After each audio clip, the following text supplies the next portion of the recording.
आज हम सब बहनें यहाँ जोत के समक्ष बैठे हुए हैं।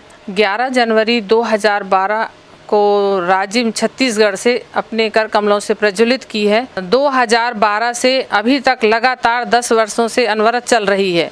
केवल जबलपुर में ही नहीं बल्कि जबलपुर के आसपास दूर दूर यहाँ से रीवा, सतना, कटनी, मैहर सब तरफ लोग लगे हुए हैं क्यों में कि हमें जोत चाहिए, हमें जोत चाहिए। और जोत की एक से एक अनुभव हमारे यहाँ साधकों को हो रहा है कि लगातार बापूजी बाहर थे तब भी और आज भी चल रहे हैं।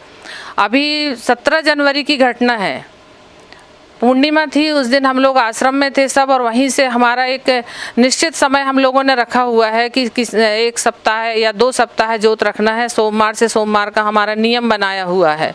तो हम लोग सब आश्रम गए थे, वहाँ हमारी बहनों की रोटी की सेवा रहती है, तो हम लोग काफ़ी लेट हो गए आश्रम में। नहीं तो जनरली हमारा टाइम 3 बजे के आसपास रहता है जोत उठा के दूसरे घर ले जाना। और उस दिन 3 क्या हमको 5 साढ़े 5 बज गए थे।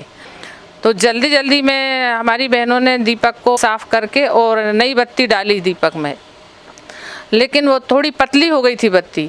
जैसे ही हम लोग ने गाड़ी में बैठे थोड़ा जर्क लगे तो बत्ती नीचे खिसकने लगी। तो हमारी एक बहन है जी हमारे बाजू में बैठी हैं, प्रेमलता पटेल, इनकी सेवा रहती है, ये जोत को अपने गोद में पकड़ के लेके जाती हैं। तो हमारे बाजू में जो भैया गाड़ी चला रहे थे उनको भी बड़ी चिंता हो रही थी कि भाई मैं कैसे गाड़ी चलाऊं, इतने धीरे चला रहा हूं फिर भी बत्ती नीचे आ रही है। तो फिर इन्होंने थोड़ा सा बत्ती को ऊपर पकड़ लिया हाथ से, लेकिन वो गर्म लगे। फिर इन्होंने प्लकर रखते हम लोग उससे थोड़ा पकड़ा, लेकिन वो फिर भी काम ना बने।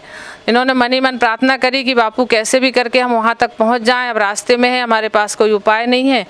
कुछ समझ में नहीं आया, देखते ही देखते बीच में जो बत्ती डालने की जगह रहती है उसमें तीनों तरफ से एक सपोर्ट मिल गया हो रुई का। हम कभी भी दीपक में रुई का प्रयोग नहीं करते हैं, मौली के धागे से बाती बनाते हैं। तो जो भाई गाड़ी चला रहे थे वो बोलने लगे आपने काय का टेका लगा लिया, ये तो बहुत अच्छा है, आपकी बत्ती खसक नहीं रही है। बोले पता नहीं, मैंने तो कुछ नहीं किया। फिर हम जिनके यहाँ गए वहाँ जोत, जैसे ही हमने वहाँ जोत लेके गए और देखा तो चारों तरफ एक रुई की बत्ती लगी हुई थी। हम लोगों को बड़ा आश्चर्य हुआ कि हमने तो इसमें कहीं से भी रुई नहीं लगाई, और ऐसी तो सेट हम लोग कभी कर ही नहीं सकते थे। अपना दिमाग ही काम नहीं करता कि चारों तरफ रुई सेट कर लें। अपने हाथों से करते तो वो बनती भी नहीं। आज श्री जोत जो जिनके घर में आई हुई है, इनके स्वयं के कई अनुभव हैं और ये बहुत दिनों से क्यू में लगे हुए थे कि हमें जोत चाहिए। आज वो शुभ पर्व इनके घर में आया हुआ है। आप इनके ही अनुभव इनके ही श्रीमुख से सुनेंगे। हरिओम। सद्गुरुदेव भगवान की कृपा से आज मेरे यहाँ 4थी बार जोत का आगमन हुआ है। जब पहली बार जोत आई थी हमारे यहाँ, उससे पहले हमारे घर में बहुत नकारात्मक ऊर्जाएं थी। धन तो था मगर सुख शांति बिल्कुल नहीं थी।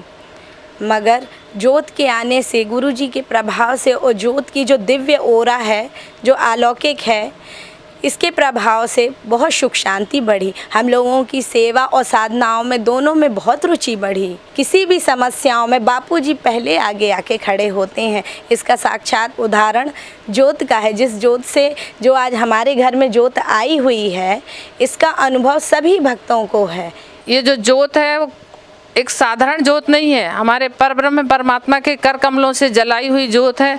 बापू ही दिव्य जोत के स्वरूप में विराजमान है, और जहाँ जहाँ जोत जाती है वहाँ वहाँ लोगों को बहुत बहुत फायदे होते हैं और बड़ी आत्म शांति मिलती है। बहुत अच्छा लगता है।